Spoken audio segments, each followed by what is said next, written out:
ಎಲ್ಲರಿಗೂ ನಮಸ್ಕಾರ. ಈ ಪಾಠ್ಯ ವಿಡಿಯೋಸ್ಗೆ ತಮ್ಮೆಲ್ಲರನ್ನು ಸ್ವಾಗತಿಸುತ್ತಿದ್ದೇನೆ. ಇವತ್ತಿನ ಕಾರ್ಯಕ್ರಮದಲ್ಲಿ ನಾವು ರೈಟ್ ಟು ಕಾನ್ಸ್ಟಿಟ್ಯೂಷನಲ್ ರೆಮಿಡೀಸ್ ಅಂದರೆ ಸಾಂಸ್ಥಿಕ ಪರಿಹಾರಗಳಿಗೆ ಹಕ್ಕು.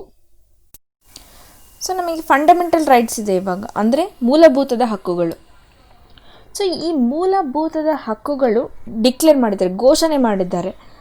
ಈ ಮೂಲಭೂತ ಹಕ್ಕುಗಳನ್ನೋದು ಮೀನಿಂಗ್ಲೆಸ್ ಅಂದರೆ ಅರ್ಥಹೀನವಾಗುತ್ತದೆ. ಯಾವಾಗ ಅರ್ಥಹೀನವಾಗುತ್ತದೆ ಅಂದರೆ ಫಂಡಮೆಂಟಲ್ ರೈಟ್ಸ್ ಎಲ್ಲ ಕೊಟ್ಟಿದ್ದಾರೆ, ಅಂದರೆ ಮೂಲಭೂತ ಹಕ್ಕು ಎಲ್ಲರಿಗೂ ಇದೆ.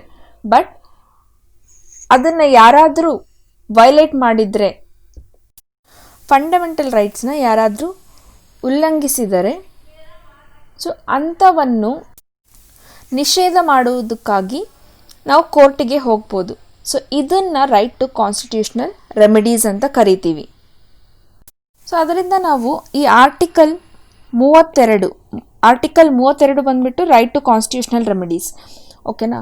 ಈ ಆರ್ಟಿಕಲ್ 32 ಅನ್ನೋದು ಯಾವುದಾದ್ರೂ ಅನ್ಯಾಯಕ್ಕೊಳಗಾದ ನಾಗರಿಕನಿಗೆ ಈ ಮೂಲಭೂತದ ಹಕ್ಕುಗಳ ಜಾರಿಗಾಗಿ ಪರಿಹಾರಗಳ ಹಕ್ಕನ್ನು ನೀಡುತ್ತದೆ.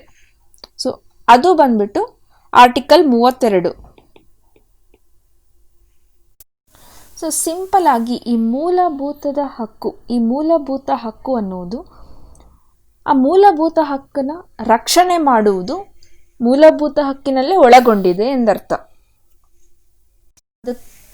ಫಂಡಮೆಂಟಲ್ ರೈಟ್ಸ್, ಇದಕ್ಕೆ ಬೇಕಾಗಿದ್ದ ಪ್ರೊಟೆಕ್ಷನ್ ಆ ಫಂಡಮೆಂಟಲ್ ರೈಟಲ್ಲೇ ಆರ್ಟಿಕಲ್ 32ರಲ್ಲಿ ನೀಡಲಾಗಿದೆ. ಅದರಿಂದ ಈ ಆರ್ಟಿಕಲ್ 32 ಅನ್ನೋದು ಈ ಮೂಲಭೂತದ ಹಕ್ಕನ್ನು ನಿಜ ಮಾಡುತ್ತದೆ ಎಂದು ಹೇಳಬಹುದು. ಅದಕ್ಕಾಗಿಯೇ ಡಾಕ್ಟರ್ BR ಅಂಬೇಡ್ಕರ್ ಅವರು ಆರ್ಟಿಕಲ್ 32 ಅತ್ಯಂತ ಪ್ರಮುಖ ಲೇಖನ, ಅಂದರೆ most important article of the constitution ಎಂದು ಹೇಳಿದ್ದಾರೆ. ಆರ್ಟಿಕಲ್ 32 ಅನ್ನೋದು ಅತ್ಯಂತ ಪ್ರಮುಖ ಲೇಖನ ಎಂದು ಡಾಕ್ಟರ್ BR ಅಂಬೇಡ್ಕರ್ ಅವರು ಕರೆದಿದ್ದಾರೆ. ಅದರಲ್ಲಿ ಸಂವಿಧಾನದಲ್ಲಿ ಅತ್ಯಂತ ಪ್ರಮುಖ ಲೇಖನ article 32, that is right to constitutional remedies.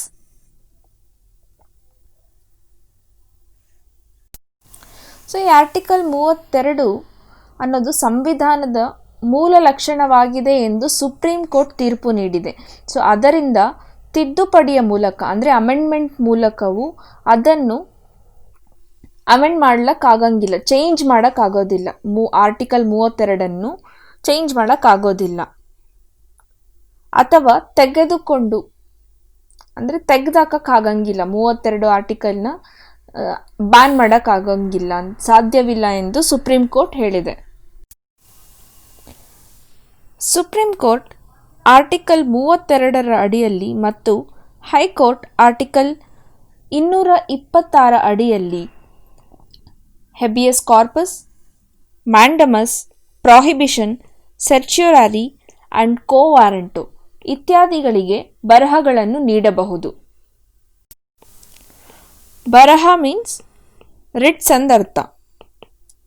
Habeas corpus, mandamus, prohibition, certiorari and quo ವಾರಂಟೋಗೆ ಸುಪ್ರೀಂ ಕೋರ್ಟ್ ಮತ್ತು ಹೈಕೋರ್ಟ್ ರಿಟ್ಸ್ ಅನ್ನು ನೀಡಬಹುದು. ಈ 5 ರಿಟ್ಸ್ಗಳನ್ನು ಇಂಗ್ಲಿಷ್ ಕಾನೂನಿನಿಂದ ನಾವು ಬಾರೋ ಮಾಡ್ಕೊಂಡಿದ್ದೀವಿ. ಅಲ್ಲಿ ಈ ರಿಟ್ಸನ್ನು ಪ್ರೆರೋಗೇಟಿವ್ ರಿಟ್ಸ್ ಎಂದು ಕರೆಯುತ್ತಾರೆ, ಅಂದರೆ ವಿಶೇಷ ಬರಹಗಳು ಎಂದರ್ಥ. ಇವಾಗ ನಾವು ಈ ಒಂದೊಂದು ಪದಕ್ಕೆ ಹೆಬಿಯಸ್ ಕಾರ್ಪಸ್, ಮ್ಯಾಂಡಮಸ್, ಪ್ರಾಹಿಬಿಷನ್, ಸೆರ್ಚ್ಯೂರಾರಿ ಮತ್ತು ಕೋ ವಾರಂಟೋಗೆ ಡೀಟೇಲ್ ಆಗಿ ಇದರ ಅರ್ಥಗಳೇನೆಂದು ತಿಳ್ಕೊಳ್ಳೋಣ ಬನ್ನಿ. ಫಸ್ಟ್ ಬಂದ್ಬಿಟ್ಟು ಹೆಬಿಯಸ್ ಕಾರ್ಪಸ್. ಹೆಬಿಯಸ್ ಕಾರ್ಪಸ್, ಈ ಹೆಬಿಯಸ್ ಕಾರ್ಪಸ್ ಅನ್ನೋದು ಒಂದು ಲ್ಯಾಟಿನ್ ಪದವಾಗಿದೆ. ಇದರ ಅರ್ಥವೇನೆಂದರೆ ದೇಹವನ್ನು ಹೊಂದಿರುವುದು ಅಂತರ್ಥ. ಫಾರ್ ಎಕ್ಸಾಂಪಲ್, ಯಾವುದೋ ಒಂದು ಆದೇಶದಲ್ಲಿ ಇನ್ನೊಬ್ಬ ವ್ಯಕ್ತಿಯನ್ನು ವಶಕ್ಕೆ ಪಡೆದ ವ್ಯಕ್ತಿಗೆ ನ್ಯಾಯಾಲಯವು ಅಂದರೆ ಕೋರ್ಟ್ ಏನು ಹೇಳಿದೆ ಅಂದರೆ ಆ ಯಾವ ವ್ಯಕ್ತಿಯನ್ನು ಅರೆಸ್ಟ್ ಮಾಡಿ ಹೋಮ್ ಅರೆಸ್ಟ್ ಮಾಡಿ ಇಟ್ಕೊಂಡಿರ್ತೀರೋ ಅವ್ರನ್ನ ಕೋರ್ಟ್ ಮುಂದೆ ಪ್ರೊಡ್ಯೂಸ್ ಮಾಡಬೇಕು ಅಂತ ಹೇಳಿರ್ತದೆ ನ್ಯಾಯಾಲಯ. ಆ ಪ್ರೊಡ್ಯೂಸ್ ಮಾಡಿದ ನಂತರ ಆ ಪರ್ಸನ್ನ ಪ್ರೊಡ್ಯೂಸ್ ಮಾಡಲಿಕ್ಕೆ ಒಂದು ಡೇಟ್ ಕೊಟ್ಟಿರ್ತಾರೆ. ಆ ಪರ್ಸನ್ ಮನೆಯಲ್ಲಿ ಅರೆಸ್ಟ್ ಮಾಡಿರೋ ಆ ವ್ಯಕ್ತಿ ಇನ್ನೊಂದು ವ್ಯಕ್ತಿನ ಕರ್ಕೊಂಬಂದು ಕೋರ್ಟಲ್ಲಿ ಪ್ರೊಡ್ಯೂಸ್ ಮಾಡಿದ್ದ ನಂತರ ನ್ಯಾಯಾಲಯವು ಕಾರಣ ಕೇಳುತ್ತದೆ. ಮತ್ತು ಕಾನೂನುಬದ್ಧತೆಯಿಂದ ಅರೆಸ್ಟ್ ಆಗಿರೋ ವ್ಯಕ್ತಿಯನ್ನು ಹೋಮ್ ಅರೆಸ್ಟ್ ಆಗಿರೋ ವ್ಯಕ್ತಿಯನ್ನು ಬಿಡುಗಡೆ ಮಾಡುತ್ತದೆ. ಯಾವುದೇ ಥರ ಅವರ ಪರ್ಸ್ನಲ್ ಲಿಬರ್ಟಿ, ಇಂಡಿವಿಜುವಲ್ ಲಿಬರ್ಟಿ ಅನ್ನೋದು ಹರ್ಟ್ ಆಗಬಾರ್ದಂತೇಳಿ ರಿಲೀಸ್ ಮಾಡಲಿಕ್ಕೆ ಹೇಳುತ್ತೆ.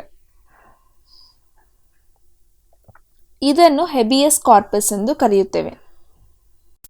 ಈ ಹೆಬಿಯಸ್ ಕಾರ್ಪಸ್ ಈ ರಿಟ್ಟನ್ನು ಪಬ್ಲಿಕ್ ಅಥಾರಿಟೀಸ್ ಅಂದರೆ ಸಾರ್ವಜನಿಕ ಅಧಿಕಾರಿಗಳು ಮತ್ತು ಪ್ರೈವೇಟ್ ಇಂಡಿವಿಜುವಲ್ಸ್ ಖಾಸಗಿ ವ್ಯಕ್ತಿಗಳು ಇವರ ವಿರುದ್ಧ ಹೋರಾಡಿಸಬಹುದು. ಮತ್ತೊಂದೆಡೆ ಈ ರಿಟ್ಟನ್ನು ಎಲ್ಲಿ ನೀಡಲಾಗುವುದಿಲ್ಲ ಅಂದರೆ, ಮೊದಲನೆಯದು ಬಂಧನವು ಕಾನೂನುಬದ್ಧವಾಗಿದೆ ಎಂದರೆ, ಮತ್ತೊಂದು ಮುಂದುವರಿಯುವುದು ಶಾಸಕಾಂಗದ ತಿರಸ್ಕಾರಕ್ಕಾಗಿ ಅಥವಾ ನ್ಯಾಯಾಲಯ ಅಂದರೆ ಈ ಹೆಬಿಯಸ್ ಕಾರ್ಪಸ್ ಕೇಸನ್ನು ನಾವು ಫೈಲ್ ಮಾಡೋಕ್ಕಾಗೋದಿಲ್ಲ.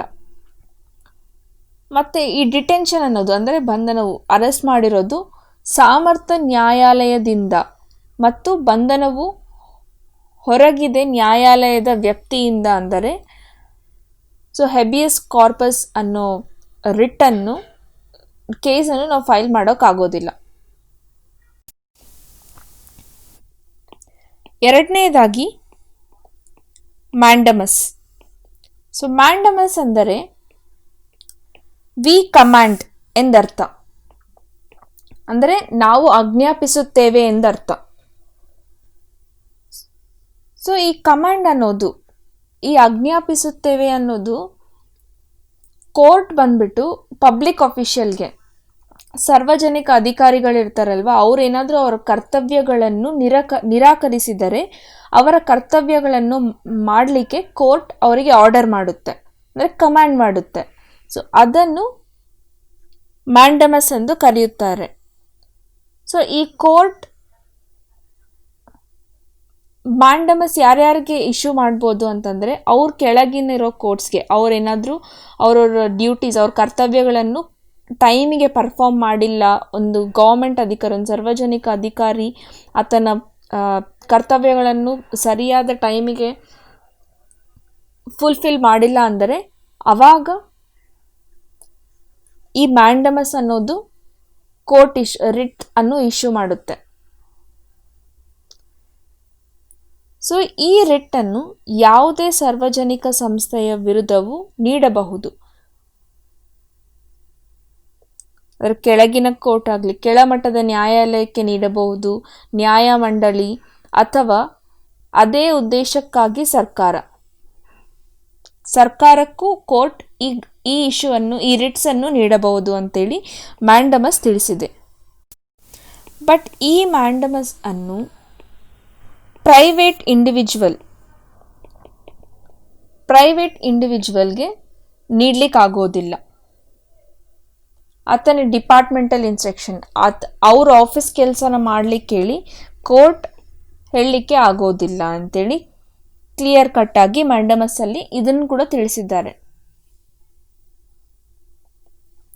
ಮತ್ತು ಪ್ರೆಸಿಡೆಂಟ್ ಆಫ್ ಇಂಡಿಯಾಗೆ ಕೂಡ ಮತ್ತು ಸ್ಟೇಟ್ ಗವರ್ನರ್ಸ್ಗೆ ಯಾವುದೇ ಥರ ಮ್ಯಾಂಡಮಸ್ ಕೋರ್ಟ್ ನೀಡಲಿಕ್ಕೆ ಆಗುವುದಿಲ್ಲ.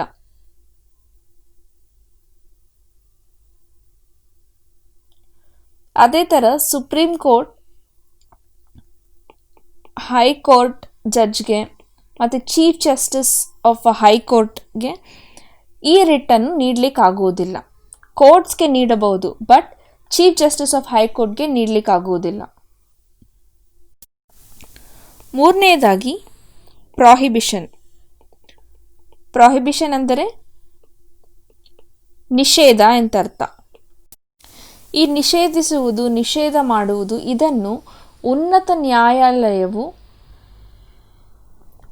ಅಂದರೆ ಅಪ್ಪರ್ ಕೋರ್ಟ್ಸ್ ಏನಿರ್ತಾವಲ್ಲ, ಇವೆಲ್ಲವೂ ಕೆಳ ನ್ಯಾಯಾಲಯಕ್ಕೆ ಅಂದರೆ ಲೋವರ್ ಕೋರ್ಟ್ಸ್ಗೆ ನೀಡಲಾಗುತ್ತದೆ. ಅಥವಾ ಎರಡನೆಯದು, ತನ್ನ ಅಧಿಕಾರ ವ್ಯಾಪ್ತಿಯನ್ನು ಮೀರದಂತೆ ಅಥವಾ ಆಕ್ರಮಿಸಿಕೊಳ್ಳದಂತೆ ತಡೆಯಲು ನ್ಯಾಯಮಂಡಳಿ ಹೊಂದಿರದ ನ್ಯಾಯವ್ಯಾಪ್ತಿ. ಸೊ ಹೀಗಾಗಿ ನಿರ್ದೇಶಿಸುವ ಮ್ಯಾಂಡಮಾಸ್ಗಿಂತ ಭಿನ್ನವಾಗಿ ಚಟುವಟಿಕೆ ನಿರ್ದೇಶಿಸುವುದು ನಿಷ್ಕ್ರಿಯತೆಯನ್ನು ನಿರ್ದೇಶಿಸುತ್ತದೆ. ಜುಡಿಷಿಯಲ್ ಮತ್ತು ಕ್ವಾಸಿ ಜುಡಿಷಿಯಲ್ ಅಥಾರಿಟೀಸ್ ನ್ಯಾಯಾಂಗ ಮತ್ತು ಅರೆ ನ್ಯಾಯಾಂಗ ಅಧಿಕಾರಿಗಳ ವಿರುದ್ಧ ಮಾತ್ರ ನಿಷೇಧದ ರಿಟ್ ಹೋರಾಡಿಸಬಹುದು. ಆಡಳಿತ ಅಧಿಕಾರಿಗಳ ವಿರುದ್ಧ ಇದು ಲಭ್ಯವಿಲ್ಲ. ಶಾಸಕಾಂಗ ಸಂಸ್ಥೆಗಳು ಮತ್ತು ಖಾಸಗಿ ವ್ಯಕ್ತಿಗಳು ಅಥವಾ ಸಂಸ್ಥೆಗಳು ಇವರಿಗೆ ಯಾವುದೂ ಕೂಡ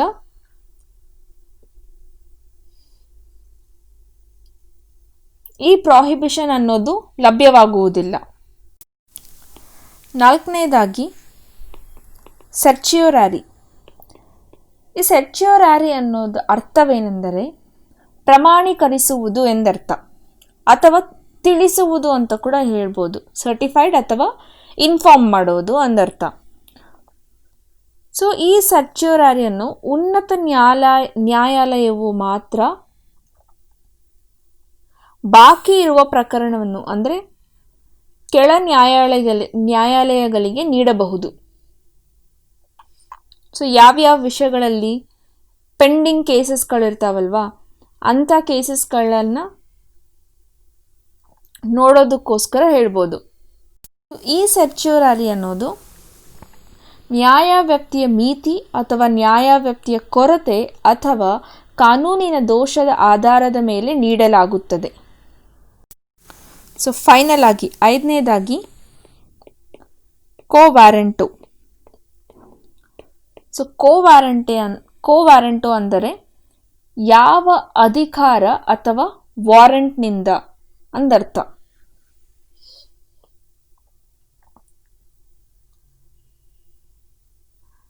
ಈ ಕೋವಾರೆಂಟು ಅನ್ನೋದು ಸಾರ್ವಜನಿಕ ಕಚೇರಿಗೆ ವ್ಯಕ್ತಿಯ ಹಕ್ಕು ಪಡೆಯುವ ಕಾನೂನು ಬದ್ಧತೆಯನ್ನು ವಿಚಾರಿಸಲು ನ್ಯಾಯಾಲಯವು ನೀಡಲಾಗುತ್ತದೆ. ಆದ್ದರಿಂದ ಒಬ್ಬ ವ್ಯಕ್ತಿಯು ಸಾರ್ವಜನಿಕ ಕಚೇರಿಯನ್ನು ಅಕ್ರಮವಾಗಿ ಆಕ್ರಮಿಸಿಕೊಳ್ಳುವುದನ್ನು ಇದು ತಡೆಯುತ್ತದೆ. ಈ ಕೋವಾರೆಂಟು ಸಾರ್ವಜನಿಕ ಕಚೇರಿಯನ್ನು ಅಕ್ರಮವಾಗಿ ಆಕ್ರಮಿಸಿಕೊಳ್ಳುವುದನ್ನು ತಡೆಯುತ್ತದೆ.